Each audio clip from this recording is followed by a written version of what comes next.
大家好，我是马金虎. Bonjour à tous, je suis Matinrou. Aujourd'hui, je voudrais vous présenter, en cette année du serpent de bois, le serpent dans la culture chinoise. Allez, c'est parti!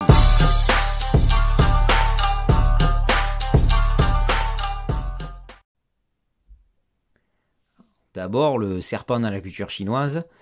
Je vous montre quelques différentes écritures du caractère. Bon, là, c'est un artiste qui s'est un peu lâché, qui a fait serpenter le caractère, on le reconnaît pas trop.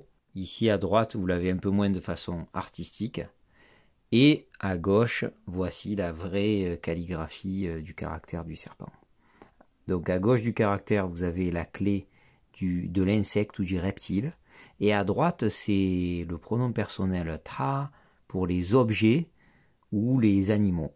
Donc ici, ça représente vraiment le reptile et l'animal pour le serpent. Alors d'abord, le serpent, c'est vraiment selon les civilisations et les différentes mythologies du monde, dans le monde, c'est situé entre le bien et le mal. Alors commençons d'abord rapidement par les Nagas, qui sont des serpents protecteurs dans l'Inde ancienne, et on en trouve en Thaïlande, au Cambodge, et dans tous les pays qui ont été influencés par la civilisation indienne. Donc vous voyez qu'en Asie déjà c'est un peu plus positif. À gauche vous avez Médusa ou la méduse de la mythologie grecque. Bon là on sait que c'est une créature qui fait peur, qui pétrifie les gens lorsqu'elle les regarde. Donc en Occident, notamment mythologie gréco-latine, le serpent est plutôt négatif.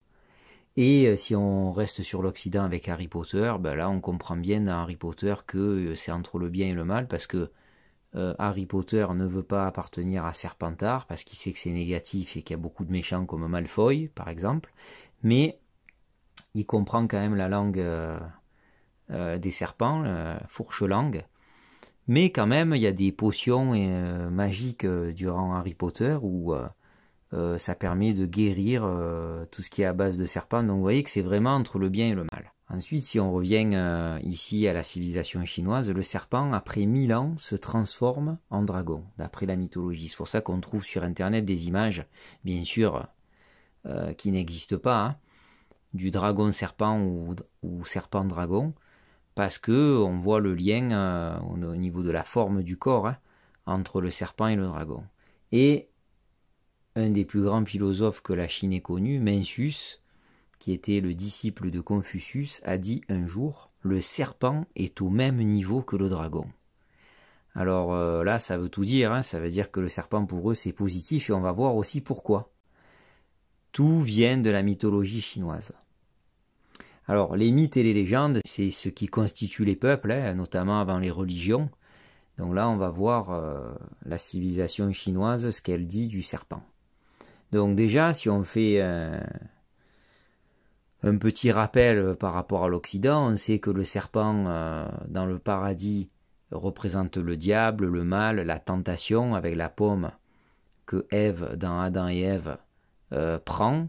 Et c'est pour ça qu'on dit la pomme d'Adam pour les garçons, puisqu'on l'aurait en travers de la gorge, cette erreur de l'être humain. Donc déjà en Occident, on voit que le serpent est très maléfique et négatif. Alors qu'en Chine, là c'est pas de la mythologie, ce n'est pas une explication religieuse. Eux, ils ont leur Adam et Ève à eux qui est Fuxi et Nuwa.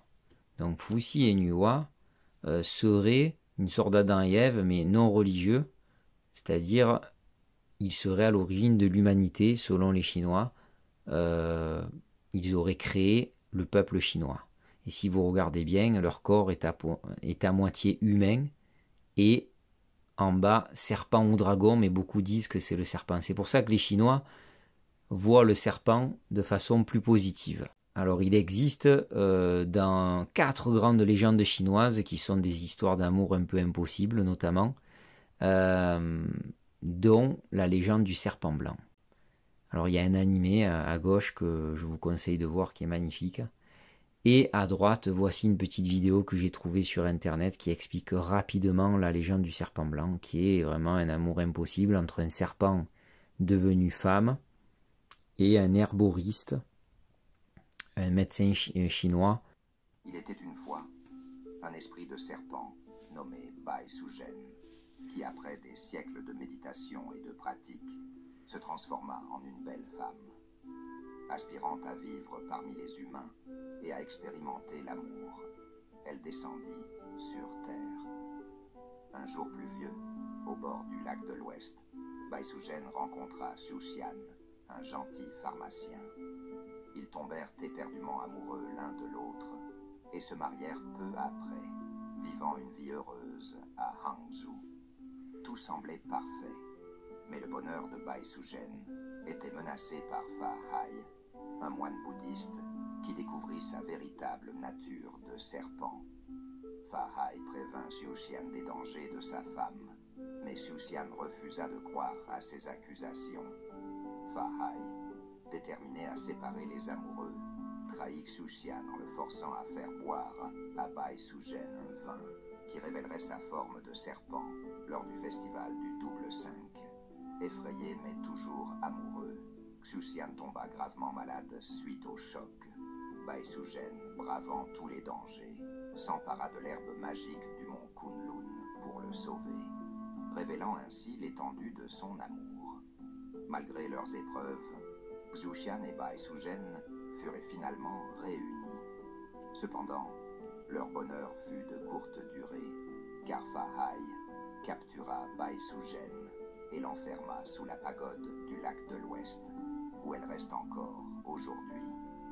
La légende du serpent blanc reste une des histoires d'amour les plus poignantes de Chine, évoquant les thèmes de la fidélité, du sacrifice et de la lutte contre les préjugés. Donc vous voyez bien que, comme il est dit à la fin de la vidéo, c'est un amour impossible, mais la morale dit que quelle que soit en gros la couleur de peau, la religion, les différences entre deux personnes d'un même couple, on ne peut pas empêcher l'amour, l'amour est toujours plus fort. Donc le serpent et l'horoscope, bon ça j'ai déjà expliqué dans d'autres vidéos, la course des animaux, pourquoi il y a 12 animaux. Sachez juste une chose, bon le serpent est en 6e position, juste derrière le dragon qui est 5e. Mais surtout je voulais vous expliquer pourquoi il a souvent des fleurs représentées sur lui, et notamment sur la tête. Alors très souvent, soit c'est un lotus, mais très souvent, plus souvent en tout cas, une pivoine. Et sachez que la pivoine représente la richesse, le bonheur et la longévité. Alors le serpent et le kung-fu. Alors bon, bien sûr, mon idole, Jackie Chan, maîtrise le Sichuan. Sichuan, qui est le poing du serpent. Bon là, c'est pas vraiment un poing, mais vous voyez qu'ici, il représente la tête du serpent. C'est une technique dévastatrice lorsqu'on la maîtrise comme Jackie Chan. Parce que des fois on peut utiliser les deux doigts pour crever les yeux, la main en forme de griffe pour attraper la glotte, donc attaquer la gorge. C'est assez violent. Tout le monde connaît Kung Fu Panda, bon à part les pandas qui n'ont rien à voir dans les techniques de Kung Fu, tous les autres qui sont présents sur cette image, le serpent, la menthe religieuse, le singe, la grue et le tigre, sont de véritables techniques de Kung Fu. Alors je voulais vous montrer, ça date d'il y a au moins près de 50 ans, en tout cas plus de 40 ans c'est sûr, un vieux film de Jackie Chan, hongkongais, et là il fait une chorégraphie, une démonstration de la technique du serpent.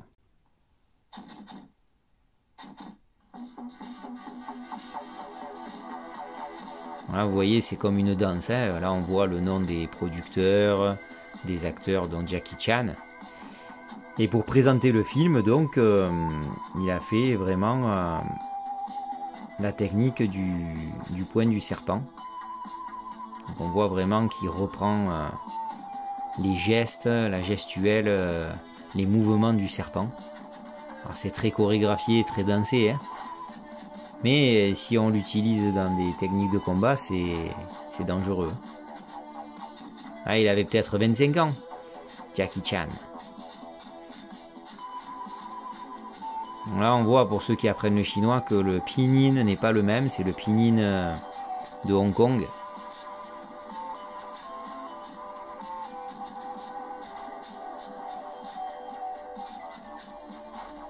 Ça dure environ un peu moins d'1 minute.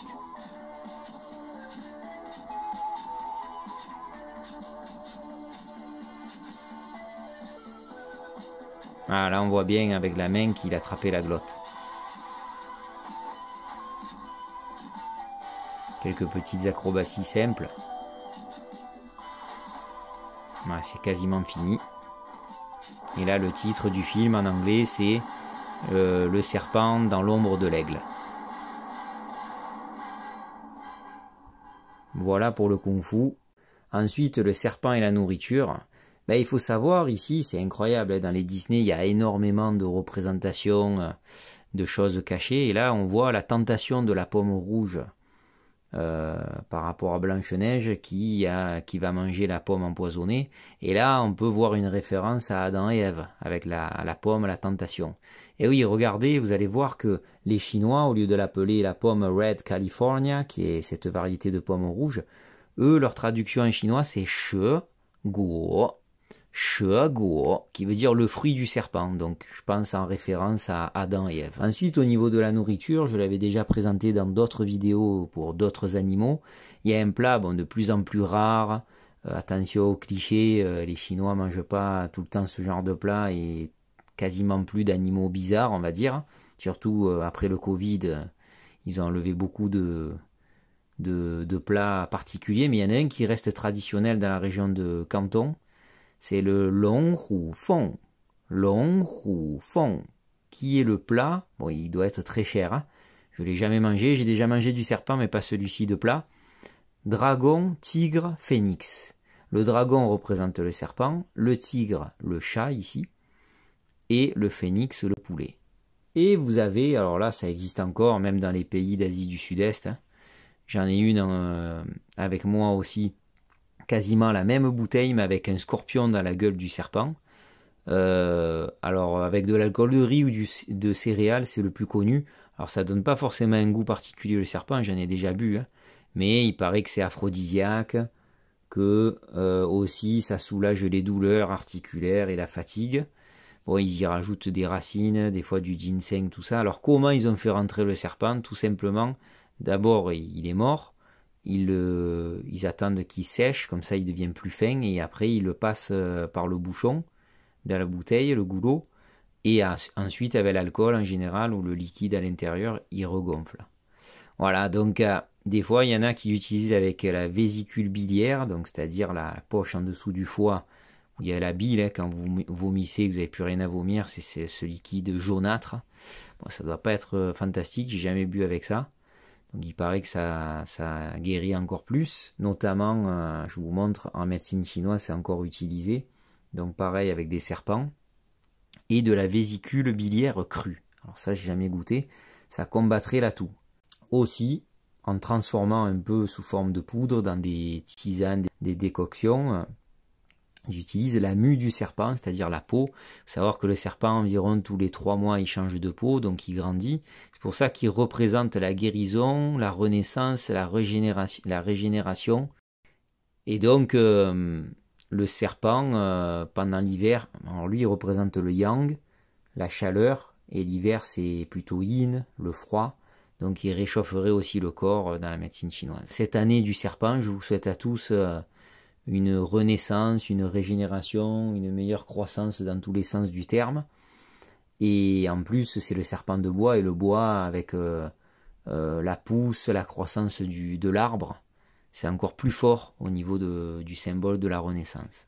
Voilà, j'espère que ça vous a plu, ça m'a pris plusieurs semaines. Je remercie aussi Yveline Zhou Xiaoyi, mon assistante chinoise de cette année, qui m'a aidé à faire plein de recherches pour faire cette présentation du serpent dans la culture chinoise. A très bientôt, xie xie, zai jian. À bientôt sur ma chaîne, et n'oubliez pas de partager et de liker.